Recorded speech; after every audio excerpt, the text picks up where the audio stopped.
Alright, before I start the teaching, Yah bless all of you that are here, that are watching. Yah, may you be in Yah's love abundantly, and may your faith grow abundantly while listening to this. And I pray this in Yeshua's name. Amen. Alright, Matthew 5 verse 1. And seeing the multitudes, Yeshua went up into a mountain, and he was set. His disciples came unto him, and he opened his mouth and taught them, saying, Blessed are the poor in spirit, for theirs is the kingdom of heaven. So he's proclaiming the rules of the kingdom right here to the multitudes. Blessed are they that mourn, for they shall be comforted. Blessed are the meek, for they shall inherit the earth. Blessed are they which do hunger and thirst after righteousness, for they shall be filled. Blessed are the merciful, for they shall obtain mercy. Blessed are the pure in heart, for they shall see God, or Yah. Blessed are the peacemakers, for they shall be called the children of Yah. Blessed are they which are persecuted for righteousness' sake, for theirs is the kingdom of heaven. Blessed are ye when men shall revile you and persecute you, and say all manner of evil against you falsely for my sake. Rejoice and be exceedingly glad, for great is your reward in heaven. Alright, ye are the salt of the earth, but if the salt have lost its savour, wherewith shall it be salted? It is thenceforth good for nothing, but to be cast out and to be trodden under foot of men.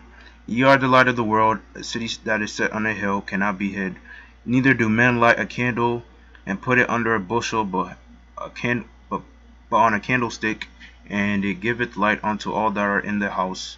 Let your light so shine before men, that they may see your good works and glorify your Father which is in heaven. So, when you're truly in God's abundance of love, you will be joyful come persecution. Like, as you can see, the world is evil. Some people are on antidepressants, so they're sad. It's making them even worse. But when you are the only joyful person in the midst of sadness, people will see that. They'll say, I want what that guy has. Like, he's always so joyful. I want that guy's faith, because no matter what happens to him, he's always happy. He's always rejoicing, praising God. I want that faith. So yeah, that's what he's talking about. Now here comes the verse that people do not understand or just ignore. Think not that I have come to destroy the law, or the Torah, or the prophets. I am not come to destroy, but to fulfill. Now when Yeshua says he's going to fulfill, when Yeshua said, I did not come to abolish the Torah or prophets, but to fulfill them. So when he says to fulfill, that is to observe them correctly, observe them and correctly interpret them, basically. Alright. For verily I say unto you, till heaven and earth pass, one jot or one tittle shall in no wise pass from the law, till all be fulfilled. Or the law is the Torah. Whosoever therefore shall break one of these least commandments, and shall teach men so, he shall be called the least in the kingdom of heaven. But whoever shall do and teach them, the same shall be called great in the kingdom of heaven. So the least in the kingdom of heaven means you will rank low in the 1,000-year kingdom. The kingdom of heaven refers when the Messiah will reign on earth. That's what it refers to. So the Master Yeshua told his disciples that they were to be diligent in keeping smaller commandments, such as Deuteronomy 22:6 or Exodus 22. Alright, Deuteronomy 22:6. Alright, let's go there. Okay.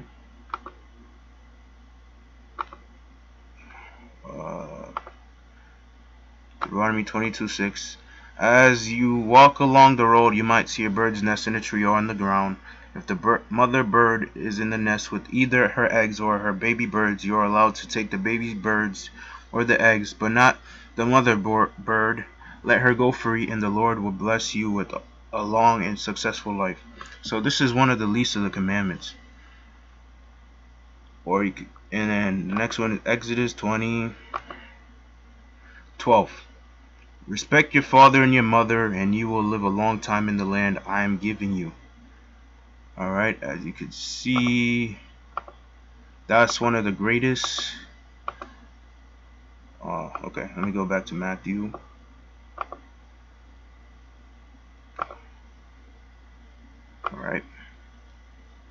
Alright, so those were examples of the smaller commandments, or least, and the greater commandments. So what Yeshua taught his disciples is that they should resist the temptation to dismiss any commands, no matter how light or rest or least it is. All of it is important. The reward, we don't know what the reward is, so all of it is important. The reward for observing Yah's commandments will not be revealed until the kingdom is come. Those who kept it to the best of their ability will receive the greatest reward. And yeah, they shall be called great in the kingdom of heaven, or the reign of the Messiah.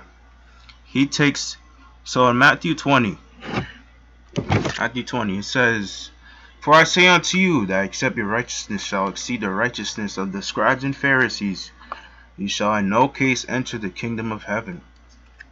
So, as you can see in these next passages, he just goes in depth. I don't need to read it. He just goes in depth of why it's evil. So he takes the commandments such as do not murder, do not commit adultery, and reveals the deepest moral and ethical core behind the commandments, and exposes the evil of a man's heart, and does not look at the outward appearance but the inner meaning of the Torah inside deep in the heart. So that's why he said do not judge on appearance, but what's actually in their heart. Why are they doing it? What's the intention? Are they doing it out of love? Are they doing it out of hate? That's what you're supposed to judge.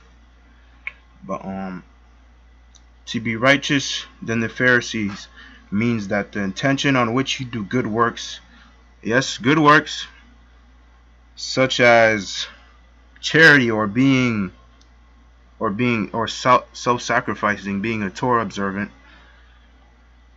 what is revealed in your heart for the intention of doing it will show if your righteousness exceeds the Pharisees. For the Pharisees had so much pride in themselves that they taught you can be forgiven if you break the commandments of the Almighty. What kind of nonsense is that?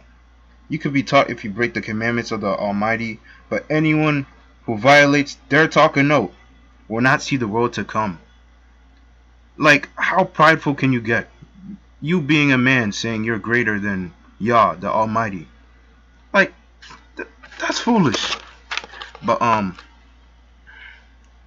Yeshua shows them the true righteousness in the kingdom will not permit the scribes and Pharisees to see the kingdom of heaven.